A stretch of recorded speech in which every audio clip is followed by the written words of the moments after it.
Hello বন্ধুরা, আসসালামু আলাইকুম। আশা করি আপনারা সবাই ভালো আছেন। আজকে আমি আপনাদের দেখাবো কিভাবে আপনারা খুব সহজেই বিকাশের মাধ্যমে ডিপিএস খুলতে পারেন। চলুন দেরি না করে ভিডিওটি শুরু করা যাক।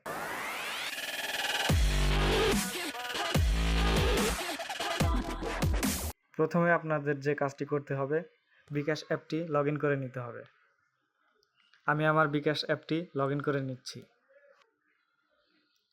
তারপরে এখানে আপনারা একটি সেভিংস নামে অপশন পেয়ে যাবেন, সেখানে ক্লিক করবেন। এখানে দেখুন একটি অপশন দেখাচ্ছে নতুন সেভিংস খুলুন। আমি এখন এখানে ট্যাপ করব। আপনারা চাইলে এখান থেকে ডিপিএস অথবা ইসলামী ডিপিএস সিলেক্ট করে নিতে পারেন। আমি এখান থেকে ইসলামী ডিপিএসটা সিলেক্ট করে নেব।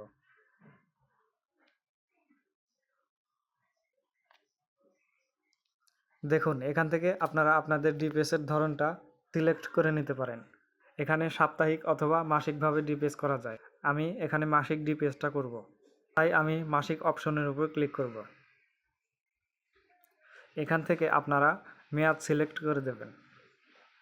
কত দিনের জন্য করবেন সেটা এখানে অনেকভাবে দেওয়া আছে। 6 মাস, 12 মাস, 24 মাস, 36 মাস। আমি 1 বছরের জন্য করব, তাই 12 মাস ক্লিক করব। এখন এখান থেকে আপনারা প্রত্যেক মাসে কত টাকা জমা রাখতে চান সেটা সিলেক্ট করে দেবেন।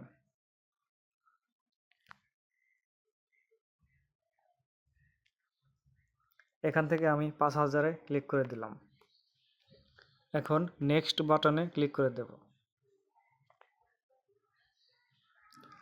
এখানে দুইটা ব্যাংক শো করছে, একটা ঢাকা ব্যাংক আর একটা সিটি ব্যাংক। আপনাদের যে ব্যাংক পছন্দ আপনারা সেটা সিলেক্ট করে দেবেন।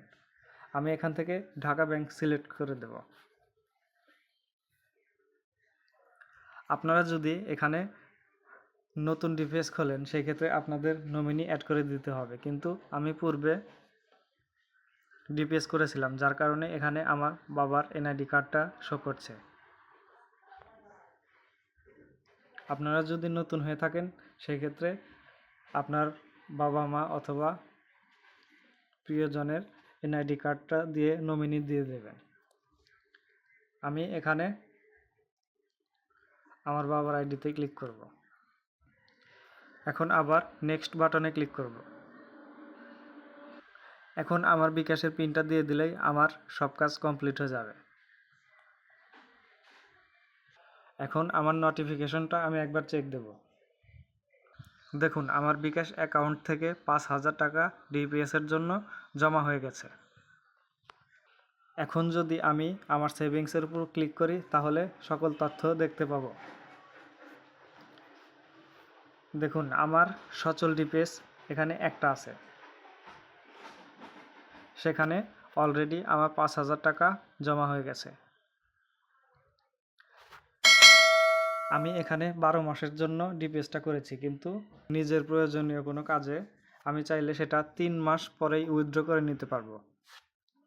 আপনারা এভাবে চাইলে ঘরে বসেই নিজেরা বিকাশের মাধ্যমে ডিপিএস খুলে নিতে পারেন। ধন্যবাদ সবাইকে। ভিডিওটি ভালো লাগলে অবশ্যই একটি লাইক করবেন এবং এরকম নতুন নতুন ভিডিও পেতে আমাদের চ্যানেলের সাথে থাকবেন।